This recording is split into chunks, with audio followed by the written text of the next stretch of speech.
Joo, tässä on Ville Myllyrinä. Mä tulin kertomaan vähän tästä meidän lyhytvideopalvelusta, mistä ja kenelle se on tarkoitettu ja mistä siinä on kysymys.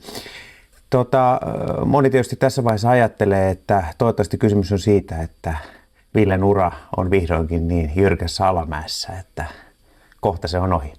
Niin paljon kuin mä toivoisinkin, että teidän rukouksiinne ja omiin rukouksiinne olisi vastattu, niin siitä ei kuitenkaan ole kysymys. Vakavasti puheen, me on tehty vuosia ja vuosikymmeniä erinäköisiä somevideoita ja muita vastaavia teoksia erilaisille yrityksille ja yhteisöille. Ne on onnistunut ihan poikkeuksetta. Muukin olisi ollut mahdollista, mutta nyt kävi näin.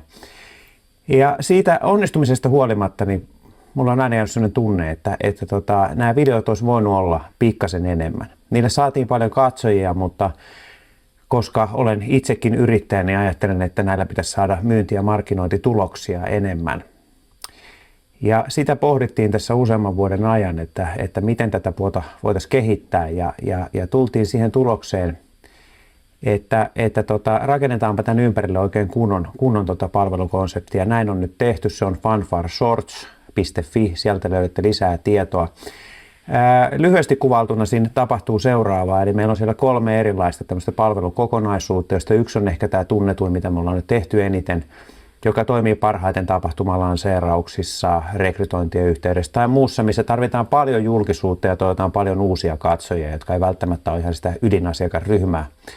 Tällä tavalla tavoitetaan paljon ihmisiä. Mä väitän, että se on varmasti edullisin, nopein ja tehokkain tapa tulla näkyväksi. Mutta se ei suinkaan ole ainoa, se usein jää tähän näin se videopalvelun tilaus ja tämä on vasta hyvä startti. Tämän jälkeen meidän pitäisi pystyä jatkaa aina sinne myyntiin asti sitä toimintaa ja sen takia me ollaan rakennettu tähän erilaisia paketteja.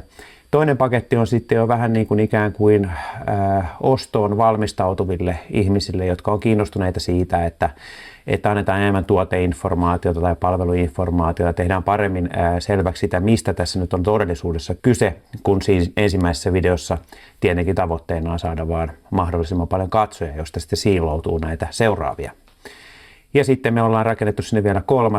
porras, joka on sitten tarkoitettu niille ihmisille, jotka ovat teidän ihan niitä todellisia asiakkaitanne. Niissä videoissa tietysti korostetaan sitten sellaisia asioita kuin hinnoittelua, uutuuksia, mitä mahdollisia lisäpalveluita tulee ja käytettävyyttä. Tällaista. Ja uskallanpa väittää tähän lopuksi vielä, että jos katsotte sitä omaa markkinointibudjettianne ja vertaatte niitä tuolla meidän internetsivuilla näkyviin hintoihin, niin mielelläni kuulen, miten olette saaneet sen euron paremmin investoitua kuin näihin videoihin.